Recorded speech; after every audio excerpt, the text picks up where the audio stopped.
talking yesterday about how President Roosevelt was planning to get the United States out of the Great Depression, and we said there were essentially the three R's as part of his New Deal: reform, relief, and recovery.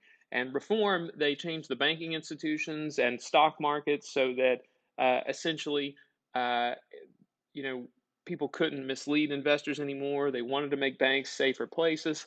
Uh, it's definitely not, something that people had thought of previously, or they wanted to leave, uh, businesses to do what they thought was appropriate. But you get reform of banking institutions in the stock market. You get relief in terms of money given to the public through the FERA, and recovery jobs programs that helped provide people with financial assistance, but also made them work for it.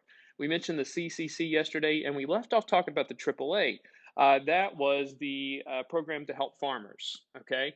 And the idea was to destroy crops and livestock to help drive up the price for farmers, all right?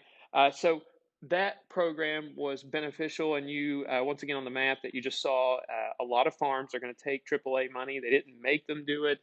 They just offered it to them as a way to help them. So they got paid cash for destroying livestock and not farming on land. Okay. Another program we want to mention today, the TVA, the Tennessee Valley Authority. I love their little logo here. Who doesn't like a fist with a lightning bolt? Okay. And you'll notice by the logo, it says electricity for all. And primarily, the TVA is an electrification program. They want to provide electricity to the Tennessee Valley. Okay. And take a look at this map here. The dark green areas tell you in and around the Tennessee Valley what essentially needed to be electrified. All right, and so the TVA was a government agency responsible for helping create power lines and power grids for the Tennessee Valley Authority, or excuse me, for the Tennessee Valley. And so the TVA, to get more electricity to these areas, to help get them wired up for electricity, they not only established, electric poles and power lines, but they created a system of locks and dams all around the state and the general area so that they could generate electricity using hydroelectric power. Every one of those little squares with a dot in it is representing a lock or dam system on waterways. And the idea was to establish dams like this, okay? And you can make all the dam jokes you want. Get it? Damn jokes. Haha. All right. Anyway, and I'm not trying to insult your intelligence here, but what would happen in a hydroelectric dam? The water flows through the dam, and what it does is it turns the turbines to help generate electricity. All right. So you're harnessing the power of the environment to generate electricity, and they're like, hey, this is a cheap way to generate electricity that we can get out to the public, because for example, a lot of power plants are coal-fired power plants, and for an electric company, they have to, they got to pay for the coal, so it's not like they can just give it away for free, right? But with hydroelectric, you can make it a lot more cheaply, okay? And this locks and dam system is still in use today to generate power for the Tennessee Valley area. Now, you have to realize that hydroelectricity can generate a lot, or hydropower can generate a lot of electricity, but it doesn't do everything. However, what this does do is it provides quite a bit of jobs for people. Take a look at that dam, and that's just one dam all across the Tennessee Valley. And number one, you're hiring people to help cultivate the land so that you can build these dams. The dams themselves need material, they need people with specialized work, and you're creating a couple dozen of these locks and dam systems. Plus, you're going to need people to operate them. All right. And even though it's out west, there's another famous dam at the time. Right before Herbert Hoover left office, they began construction of the Hoover Dam out west, which is a massive, massive dam that if you get time, it's not too important for our purposes, but if you get time, uh, check it out. It's fascinating the way that they built it. It's literally, I think, the biggest dam in the world until I want to say the 1960s or 70s. So it's a project that lasts a long time. But back here in the Tennessee Valley, The TVA still exists today, and they manage the locks and dam system and help generate electricity for the region. Okay, so you're providing electricity, cheap electricity to the Tennessee Valley. You're providing jobs for people, and also they created a touristy type of system with this too. They terraformed the land. They had to alter the landscape. They created man-made lakes and dams for tourism. And sometimes when you're creating a system of dams, you got to adjust the waterway, dig canals, or create lakes or man-made reservoirs. And that happens far more frequently than what you think. In West Virginia, for instance, if you're familiar with the Summersville Lake and Dam, that is a man-made dam, okay, and a man-made lake. Now, it's really interesting because when the water gets really low, especially this time of year, uh, they had to actually flood a small town in the area called Gad, and in Summersville, it's called the Summersville Lake and Dam. But traditionally, when you make or create a man-made body of water like that, you usually name it after like the nearest town. And since they had to flood, the town, evacuate and flood the town of Gad, they were going to call it the Gad Dam, but that just didn't sound right. And I'm not making that up. It's kind of punny, but it just happens to be factual. So anyway, the TVA, once again, you're helping provide jobs for people. It's creating a touristy type of thing, and you're getting cheap electricity to a large portion of the country. All right. So it's another jobs program that benefits society. All right. So far, we got the CCC, the AAA, the TVA. You also have the Works Progress Administration, the WPA. Okay. And fun story about the WPA. You can see right here that these guys in the picture, the photo, are building a sidewalk. They're putting together a sidewalk. And the WPA, when I was a little kid, when I was a chunky little kid, all the time I would weeble wobble down the streets of East Bank, and on sidewalks I'd see the letters like in metallic, like this little metal in the sidewalk, etched there, WPA. And when I was a little kid, I thought it was somebody's initials, like, oh, somebody put their initials there. And it's like, no, the WPA was the Works Progress Administration. The federal government put people to work in urban areas on construction projects. In towns and cities, they would put together sidewalks, roads, or do work on public buildings to provide men with jobs. All right, and they didn't just provide like laborers with jobs. You can see right here, these guys, they're doing some things that are really relatively simple, like creating a sidewalk. Don't get me wrong, you got to learn some things in order to build a sidewalk. But they also said, how can we put other people to work? And you see, notice that each one of these jobs programs that we've looked at here, for example, the WPA, you see like a recruitment poster or some type of poster to let you know about it, or to hype it up. And they hired graphic artists for this as well. Photographers were hired to help take pictures of this, not only to show the progress, but to kind of record this to an extent. And photographers have the ability to see things that other people don't see, and they can portray the program in the best light. All right. And the WPA, you still see the effects of their work all the time. These guys right here, if you couldn't tell, they're making a brick sidewalk. And if you know anything about Huntington, Huntington has a large number of brick roads. Okay.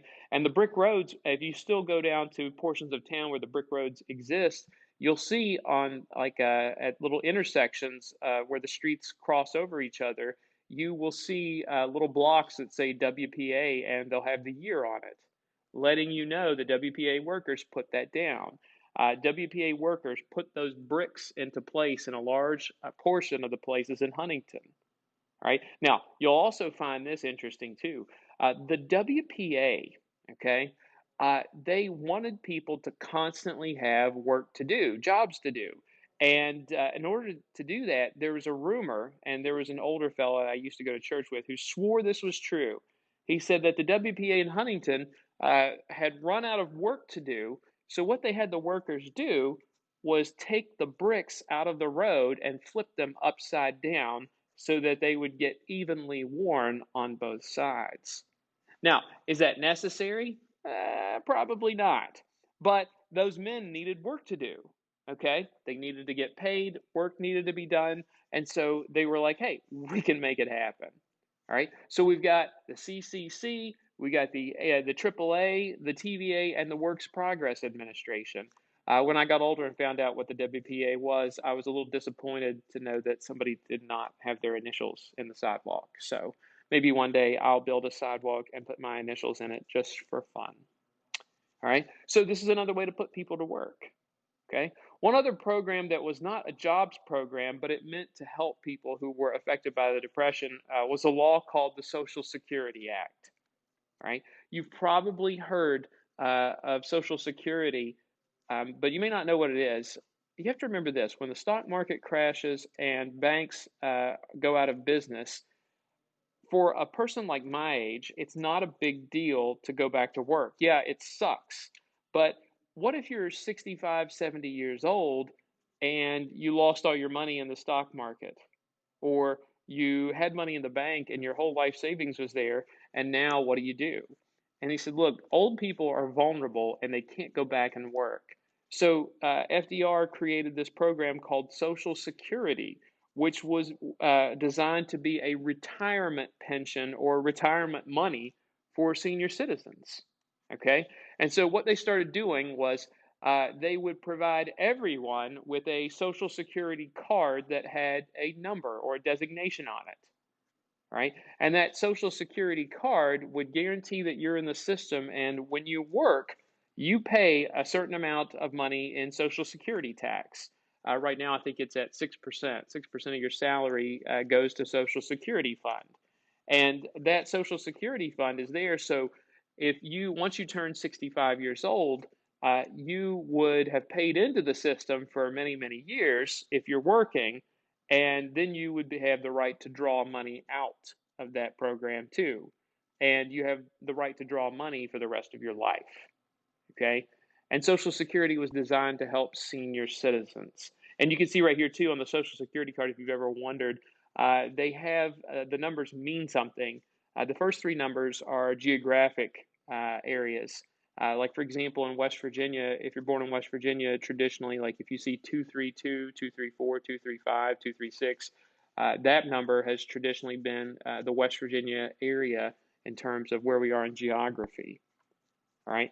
And you have a unique number that will be part of the Social Security program so that one day when you retire, you'll get money from the government, a fixed amount of money for the rest of your life. And this program at the time was really considered, an interesting idea because you'd pay into it for decades, and then most people back then didn't live past 70 or 75, so you probably put money into the system for 40 years, 30, 40 years, but you may only draw out money for 10 years. And so they felt like the program would sustain itself. One of the chief problems we have now is that people are living longer. Here's an example, an instance. My great uncle who just died was 96, and he retired at 65. So, he'd been drawing money out of Social Security for 35 years. Those old people, they just won't die, right? And we don't want them to die, kids, so don't get bent out of shape, right? But the Social Security program still in effect today, okay? Helping senior citizens, giving you like an additional set of money to work with when you get older. Social Security is not meant to be the only retirement plan that a person has, all right? It's meant to be a supplement. All right. So Social Security was protecting the vulnerable people in society, particularly the elderly. Okay. Now, when you look at the three R's and what FDR was trying to accomplish with reform, relief, and recovery, a lot of people had problems with this. And the biggest problem that they had with it was this is taking us way too close to socialism. Okay, they look at the situation and they say, look, we're giving people money. The government's taking on responsibility for providing people jobs. The government tax dollars are being devoted towards a retirement pension. We're telling private businesses what they can and can't do. This is something that is it's a little bit concerning. All right. At least people who were on the more conservative side, or the people in the 1920s who liked the hands off, the laissez faire policies where the government didn't get involved with business, those people said, "This is a little scary. This is way too close to socialism." And they were afraid that we would see a revolution in this country similar to what Russia had with its revolution and the takeover by the Bolsheviks. Okay, so the New Deal, FDR says, "Look, I know that people are not accustomed to this, but if we don't do something, if the government doesn't take action, then we're definitely going to see bigger problems throughout the country." Okay, and this is the first time really in American history where the government takes responsibility for truly helping out people in terms of economic assistance. And the one thing that you should be aware of here is that once you start providing certain benefits to the public, you can't take them away without there being a fight. Okay? Think of it this way. If we wanted to get rid of the Social Security program today, old people would throw a fit.